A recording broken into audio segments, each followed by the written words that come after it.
I don't know if you've ever received a text that says this. Maybe you have. I don't know how you feel when you see a text that says this. I tell you what, we just got through a series on anxiety. I get anxious. If a text comes through like this, I get anxious. Actually, a couple of years ago, I had to tell my parents, once my dad and my mom and dad got over the age of 65, I had to tell them, stop sending me texts like this, because he would send me, my dad would send me a text that said this, and I would get on the phone, I would stop what I'm doing, and be like, Dad, what's wrong? Are you okay? What's going on? Is it your health? And he goes, no, I just want to talk about Alabama football. I'm like, you can't do that. So please, if you're 65, no, don't send that, okay? Usually though, when we get a text like this, all it means is this. It's just, there's something important to be discussed, right? I mean, that's really the idea. There's something important to be discussed. And over the next few weeks, we're gonna be talking about some of what I think are the most important topics centered around relationships, topics that we need to talk about. And I'm not sure that we can talk enough about relationships here at this church, because it is the one thing that we all have in common. It doesn't matter your background, doesn't matter where you come from, doesn't matter church or unchurched, what your race, gender, socioeconomic status, it doesn't really matter. The one thing we all have in common is we all got to figure out how to navigate relationships, right? And the truth of the matter is there is room to grow when it comes to the most important relationships in our life. I mean, some of the latest research tells us this. I mean, this is kind of crazy. 58% of adults, American adults, report that they feel like no one really knows them. Guys, that's over half the people in this room right now. This one breaks my heart. The average marriage lasts about 8 years. And then this one, 25% of young adults report no relationship, zero, with their families. And then put aside the stats for a second. That's just stats, right? That's research. I mean, but put aside the stats. I don't need to show you the stats because you've got your own stories. I've got my stories. You've got your own experiences, and I got mine as well, of how challenging it can be to navigate relationships in different seasons of our life. You don't need stats and research to tell you that it is difficult learning how to be married. There's no instruction manual that comes out with the baby. Wouldn't that be nice? We need help learning how to be a parent, right? Sex enters into a relationship, and all of a sudden it gets really weird and confusing. We have fights with our family or maybe fights with our friends, and no one really talks about it. Everyone just kind of moves on like nothing happened. And then you have your holiday meal together and everybody's acting like it's just fine, but everyone knows it's not. That one hit a little close to home for some of you. You feel lonely and you don't really even know where to start in developing relationships. And listen, here's my point. Whether it's this or whether it's your own experiences in life and your own relationships, look, that's kind of the norm. That's expected. This is average. This is kind of the average right now. But here's my heart for you, man, please, I don't want you to hear this. I want you to hear this so bad. I don't want you to settle for the norm when it comes to relationships. I don't want average for you. I don't want average for me. I don't want the statistics to be true for my life or for your life. I want you to experience a thriving and remarkable relationships, the kind that Jesus invites us into as we follow him more deeply. And here's what I know. If you want that, if you want something different, if you want a different result when it comes to your relationships, you're going to need a different approach. In the scriptures, the Bible gives us a roadmap for some of the most important relationship conversations that we should have. And so we're just going to, over the next few weeks, we're going to look at what God has to say about navigating relationships well. And today, here's where we're going to go. Here's where we're going to kind of hone in on today. We need to talk about dating. We need to talk about dating. Now listen, I don't typically take a weekend like this to talk to a very specific demographic at our church. But man, I just gotta tell you, I've felt these last couple months, I felt very burdened about this, to talk today specifically to singles. We have a ton of singles here at our church. Some singles who've never been married and are younger, some singles, some who are single again after a marriage that didn't work out, some single again after the loss of a loved one, some single for a long time, some single for just a short amount of time, and yet you're on the hunt.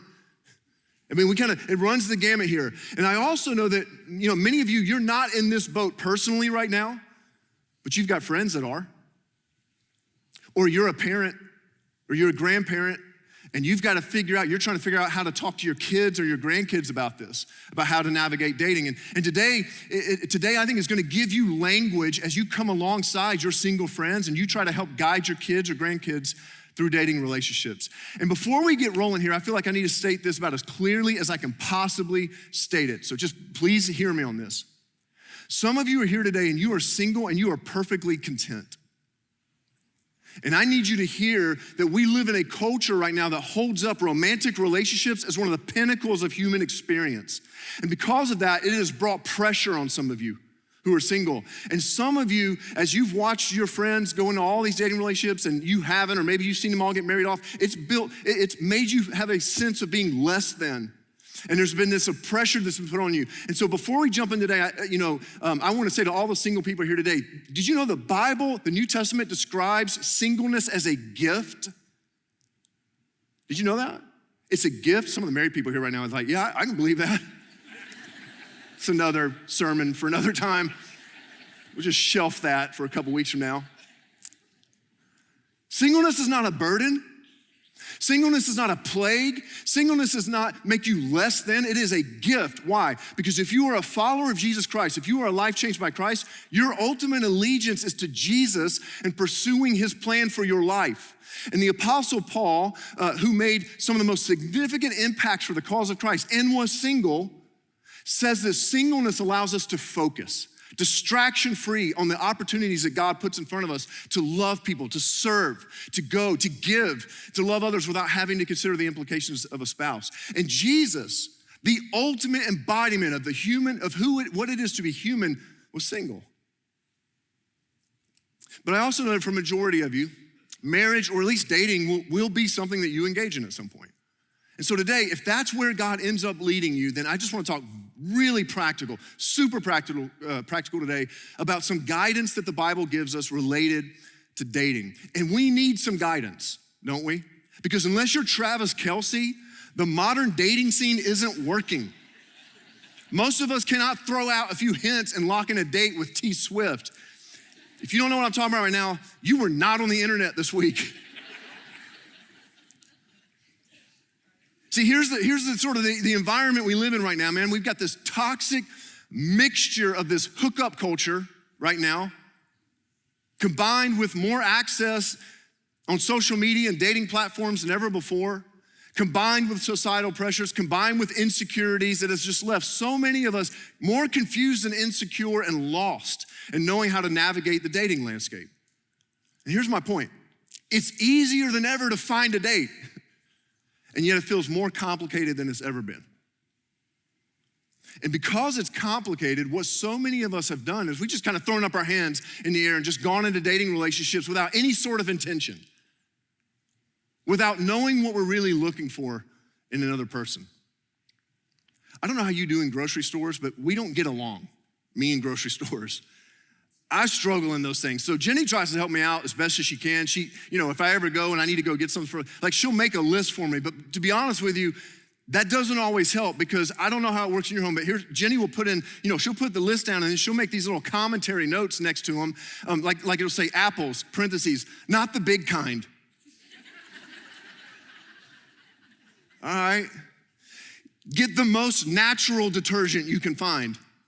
Most natural. Guys, I'm not gonna lie, man, I've been that dude. I start freaking out when I read that. I go to the detergent aisle and I've been the dude for 5 minutes standing in front and goes, is that the most natural? I don't know. But here's what I've noticed. I've noticed something over the years doing this. When I don't have a list, when I don't know what I'm looking for, it's even worse. I waste more time and it usually ends up costing me more. We tracking? The more specific I am for what I'm looking for, the better things tend to go. And my observation with so many of my friends who are singles, so many of our staff who are singles here, people I know that are kind of in this landscape, my observation is that many of us, we are more intentional about what we look for in a grocery store than we are about what we look for in someone to date. And that's a problem. And so my task today is real simple. It's to press in on you the importance of dating with intention. To have in mind what it is you're looking for, and maybe for some of you, for the very first time, to actually invite God in on it, to talk to God about it, and to ask God, lead me in how you want me to date, and shape how you want me to date. And here's the one thing I want to impress in on you today. Here's the thing I just want to talk about and kind of unpack. People who date with intention, if we're going to be people, that's who we're going to be. We're going to be people who date with intention. You know what they do? They're looking for a companion, not completion. People who date with intention are looking for a companion, not completion. What's a companion? A companion is someone who will walk alongside you in the direction that you've already determined to go. They're gonna be side by side. They're gonna walk together with you as you walk towards something bigger for your life. But far too many of us fall in the trap of looking for someone to complete us.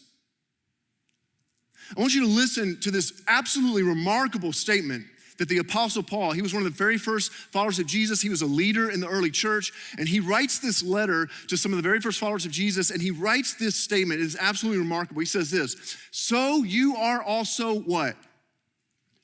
Y'all can do better. Come on now, Willow Street, let me hear you. So you are also complete. There's our word. You are complete through your union with Christ, who is the head over every ruler and authority. And lean in for a moment. If you are a life changed by Christ, if you are a follower of Jesus Christ, you need to hear this. Everything that matters most about you has already been settled on the cross. Your worth, your significance, your value, your purpose, it has all been settled on the cross. Because on the cross, Jesus deemed that you are so worth loving that he would lay down his life for you. On the cross, you see that you are so valuable that Jesus would pursue you to the point of it costing him everything.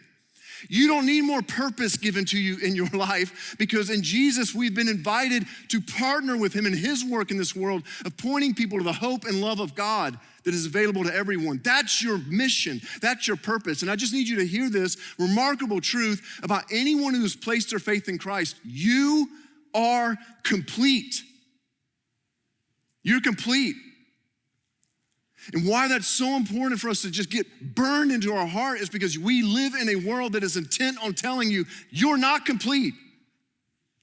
Not until you get this, or you get that, or you accomplish this, or you're successful at that, then you'll be complete. Or until you find the right person, then you'll be complete.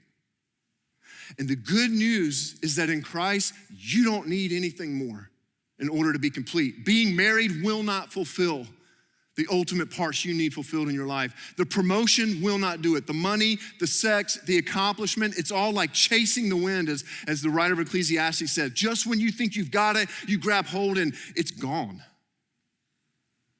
It'll let you down. Look, there are a lot of great things about the 1990s. But the rom-coms made in the 90s was not a shining moment for that decade.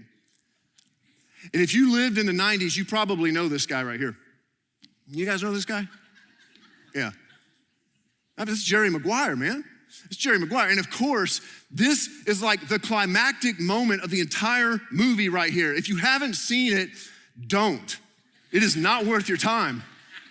So, spoiler alert, I'm just gonna give the whole thing away. This is the climactic moment of the movie. And in this scene, he stands in front of Renee Zellweger's character and he says these words right here, you complete me. He didn't do that, but I imagine that. That would have made it even better.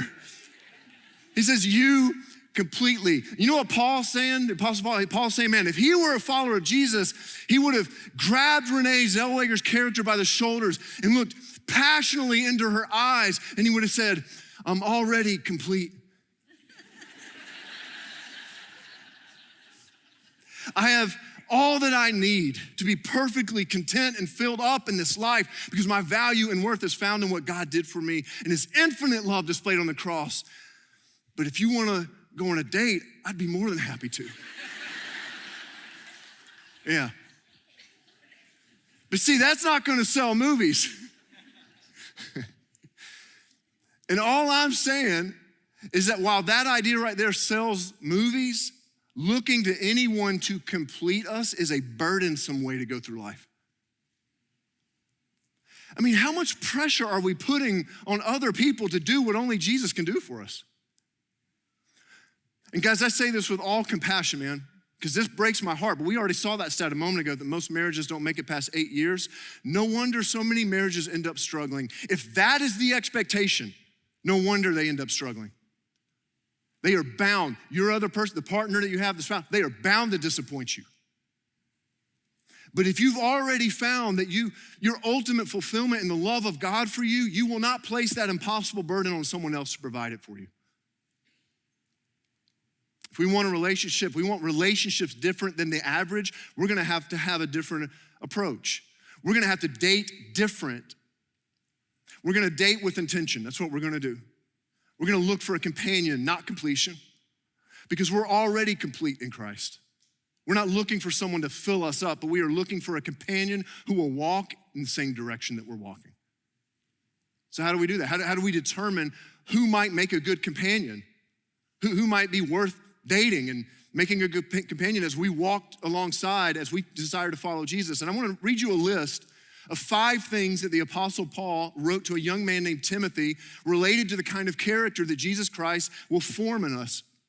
And Paul's not specifically talking about dating in this passage that we're gonna read, because they didn't even have that idea. That the idea of dating is relatively new in human history, about the last couple hundred years. So they weren't talking about dating specifically, but you're gonna see real quickly that this list that we're gonna read is one that you would desire in someone else as a companion. It's not the only list, but man, I think it's the starting point at least. And when I read this list, I already know what you're gonna be thinking as I read these things. You're gonna be thinking, Jason, you are describing a unicorn. That person doesn't exist. That girl doesn't exist. That dude doesn't exist. But remember, we're talking about looking for a companion, which means that nobody will be perfect in all the things we're gonna talk about here in just a second. It's not about that. The question isn't, are they perfectly living out all these things? The question is, are they pursuing them? Are they walking towards them? Because we wanna walk in the same direction. That's looking for a companion. Here's what Paul said. He said, don't let anyone think less of you because you're young, but here it is. But be an example to all believers in what you say, in the way you live, in your love, your faith, and your purity. If you want to be intentional in dating, that's what we're gonna do. We're gonna be intentional in dating. We're not gonna settle for the average. These are 5 areas that you should evaluate in someone's life that you're thinking about dating. So let's just walk through them. Let's just kind of unpack them here for a moment.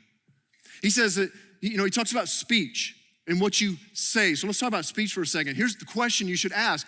Do their words, as you listen to how they talk, do their words build up or tear down? Do their words build up or tear down? You know, Proverbs 18:21 says that the tongue, our speech, our words can bring death or life.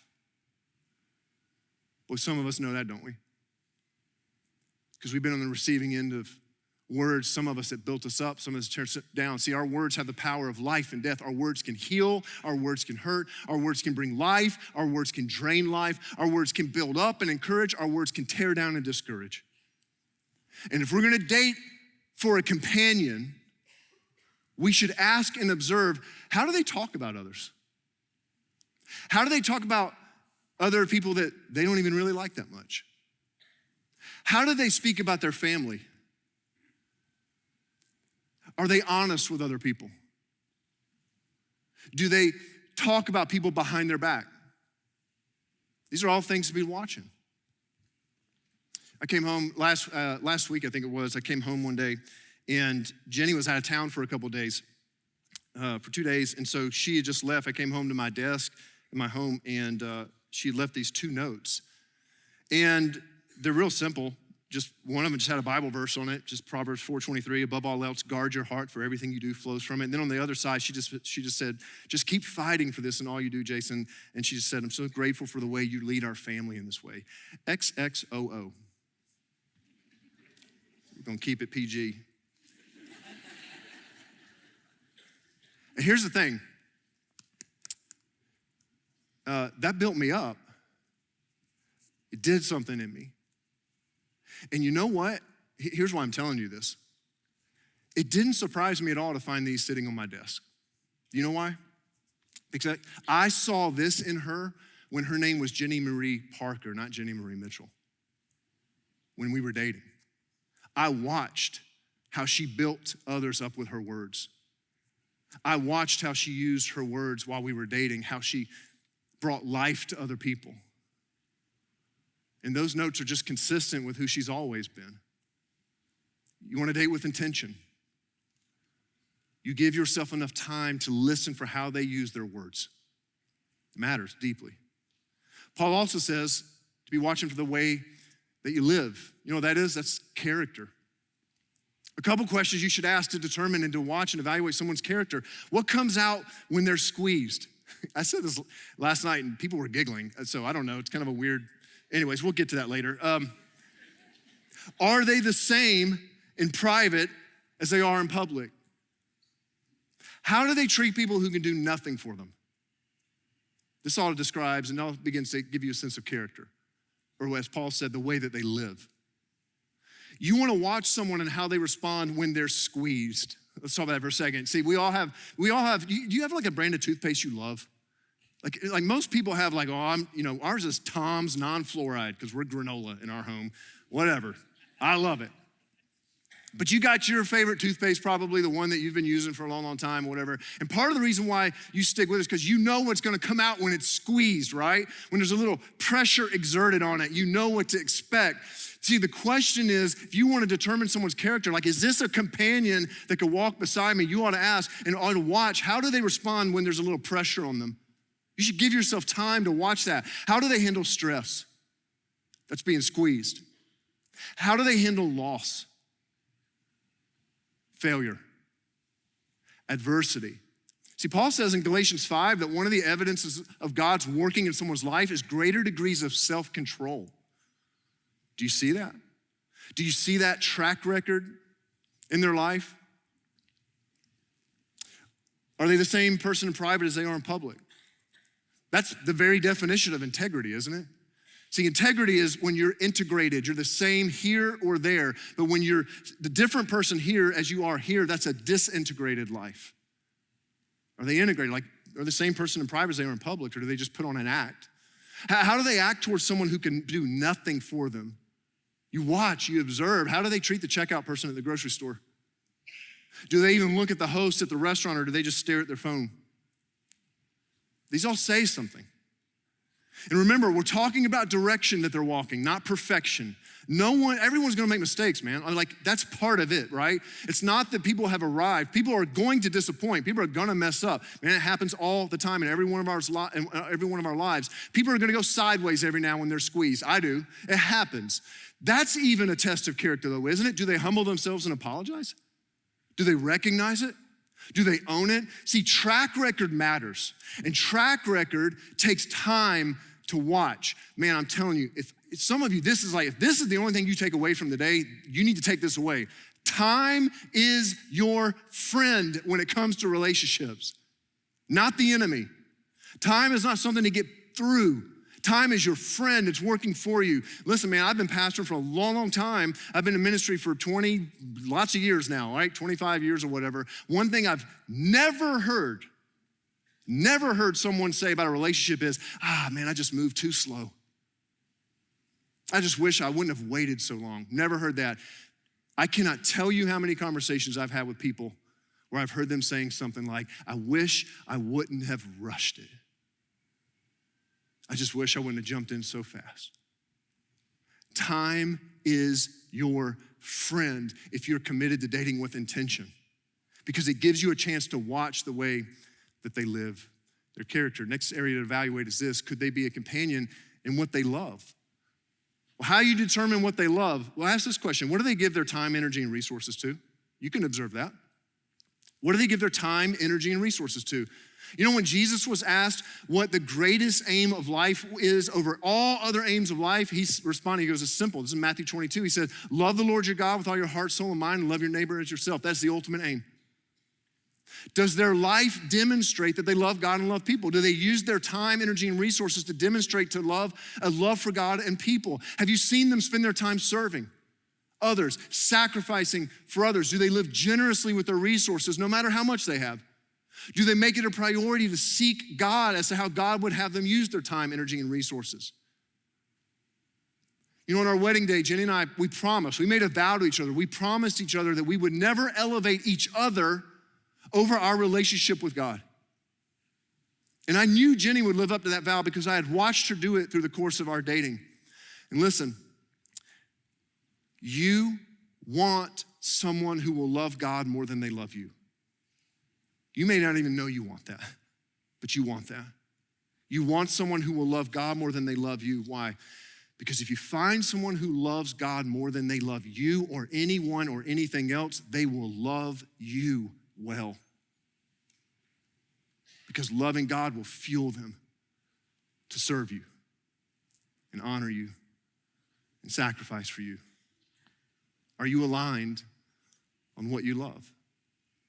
That makes for a companion. Fourth thing Paul said is his faith. What do they really believe? You should ask that. What do they really believe? You know, in a letter that he wrote to Christians living in the city of Corinth, the Apostle Paul wrote about the wisdom of not being what he called unequally yoked. It's in 2 Corinthians 6:14. It's kind of a weird image. We don't use the word yoke much anymore. But it's actually an agricultural word picture of having, if you imagine you had two oxen, let's say, that were tied together by a yoke. In other words, you're gonna put two oxen together and this yoke was like another wood plank and it would tie them together because you can be stronger if you're yoked and walking in the same direction. But if the two oxen are unequally yoked and they wanna walk a different direction, what happens? Eventually, no one moves forward.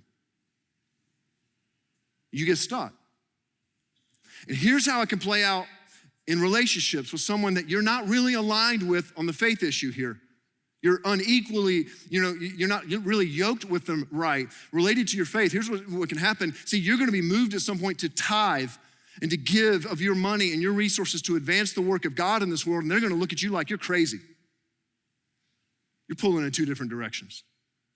You're gonna be moved at some point to spend your discretionary time serving, and your partner's gonna go, I don't know, that's not what we do with free time. You move in two different directions. And here's a word of caution on this one.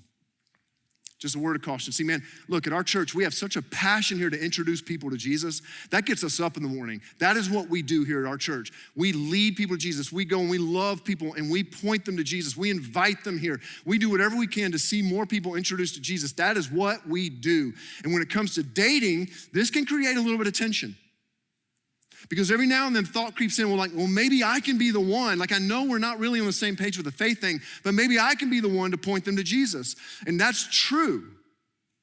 But here's where we take it to a place it doesn't need to go. That doesn't mean you need to date them to do it. Because as soon as you date them and you begin to open up your heart a little bit, you become more vulnerable with them, which creates a deeper connection and intimacy. And in the end, your hearts may be connected, but your faith is going in two different directions, and you will get stuck. If you want to date for a companion, not completion, it means asking, what do they believe? And the last thing Paul mentions is purity. If you're going to be intentional and look for a companion, you should ask this related to purity. Do they filter what they take in and consume? Is there a filter for what they take in and consume? Think about a filter for a second. I don't know if you got like a water filter at your house or something, like some sort of a filter, right? With a filter, here's how it works. You pour something, and maybe that something that you pour over has some sediment or some dirt in or whatever, and you pour it through the filter, and the whole idea is that as it comes through the other side of the filter, it's more pure. That's what a filter does. Does the person that you're considering dating have a filter for what they take in and consume, which means they may not listen to certain things, participate in certain activities, laugh at certain jokes because their filter's at work, watch certain things that don't contribute to them honoring others and honoring God. Doesn't mean they always get this one right, man. Again, are they walking in that direction? That's really the question. Do they have accountability in place? Do they have safeguards in place? And ladies, I just want to speak to you for a moment specifically. And guys, I'll come to you in a second. But ladies, women, let me just say this. You do not have to settle for guys who view women as if they are objects. That's what little boys do, not men. And you don't have to settle for that. And anyone who loves you will never, ever ask you to compromise on convictions that you hold. And guys, let me just talk to you for a second. This one's about as challenging as ever. It's about as challenging as ever to filter what we take in. I know that watching porn is almost assumed in today's world. By the way, if you're newer to our church, you might not know, we value authenticity, so we just talk real here. So whatever, this is real, okay? It is assumed, watching porn is just assumed in today's world. And if you're actually interested in honoring women and not objectifying them, it is a battle that we're gonna have to fight. We live in a culture that has made it more accessible than ever before. And I also know that in Christ, you have been given all you need to live a life pleasing to him. For me, man, I meant guardrails. When Jenny and I were dating, I had friends that I specifically asked to ask me specifically if I was filtering what I was taking in. It meant I needed to put, boundaries about where Jenny and I would be alone or where we wouldn't be alone together. Why? Because I wasn't gonna use her physically without committing to her and creating the safety and the bond of marriage. I wanted to honor her in that way, and it was so challenging, but God will give you the power and the strength that you need. And do you know, by the way, how attractive that makes you? To women wanting to walk in the same direction as you, that you would choose to walk a different direction as everyone else around you, that you would treat women with dignity and respect and refuse to objectify them. That is what men do. That's what men do. And you've been called up to something higher. You have been called up to something greater than the norm. So I guess you could just sum all this up by saying this. Don't be this dude.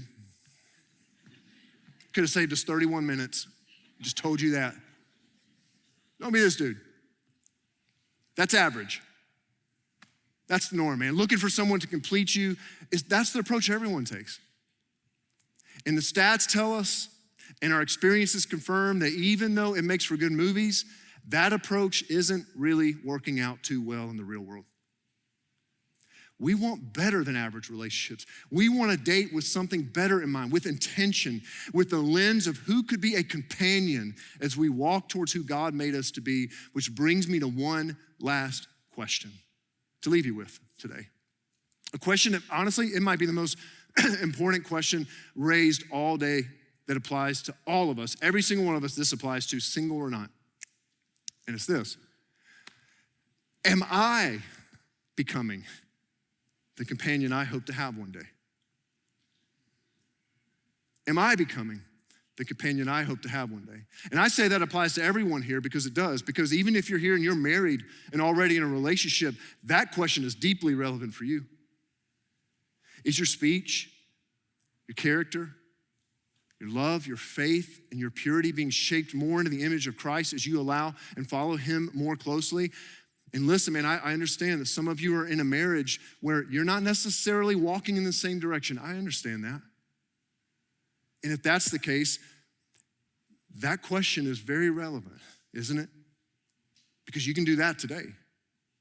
You can pursue that today. And if you're single, this question answers what to do when you're waiting on that companion.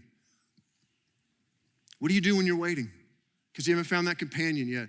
Well, what you do is you open yourself up to allowing Jesus to shape you into a person who speaks life-giving words, who has godly character, who loves God and people, who has a deepening faith and pursues purity in your life. If you do that, if you answer that question right there and you pursue the answer to that question, everyone wins. You do that, you win. And I'm not talking about you win a date or you win a relationship. You win something so much greater. You become shaped more into the image of Jesus Christ.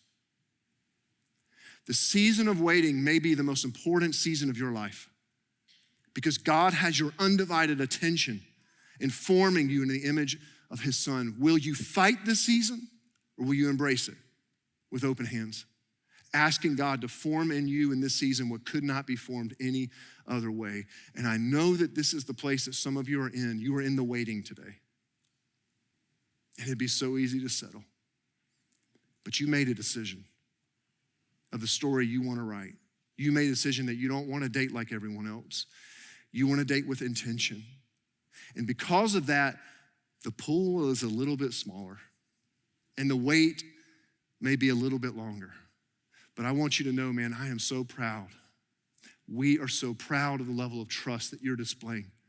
And our church is behind you. And I want to tell you that what Jesus is forming in you is so worth it. So that's it. We need to talk about dating because it's complicated at times, but we're going to date with intention. We're not gonna look to anyone else to complete us in the way that only Jesus Christ can. We're gonna look for a companion who's walking the same direction as we are, and while we wait, we're gonna give our focus and attention to becoming the companion we hope to have one day. Would you pray with me? Heavenly Father, we are so grateful for the wisdom you give us, for the direction in life that you give us that is so applicable, so relevant. God, for any of us who are here today, and we're in a season of waiting, for any of our singles here today who are sitting there and we long for a relationship, we maybe desire a relationship, yet we're waiting, God, would you build in us the kind of character that we're looking for in someone else? God, I pray that we stay focused on following you in all areas of our relationships. Even when that means the pool gets smaller and the wait gets longer, we're gonna trust God. We're gonna hold it with open hands, believing that it is right and it is good and it is best. God, we don't need anyone to complete us, and we ask you, Jesus, to remind us, for all of us here today, married, single, doesn't matter, for any of us who may need that truth burned into our hearts, that we are complete in you. God, would you remind us of that today? That we cannot find it in anything or anyone else. We're gonna rest in you, Jesus. And we thank you for what you're doing in our lives, and that your direction is always for our best. And we pray this in your name. Amen.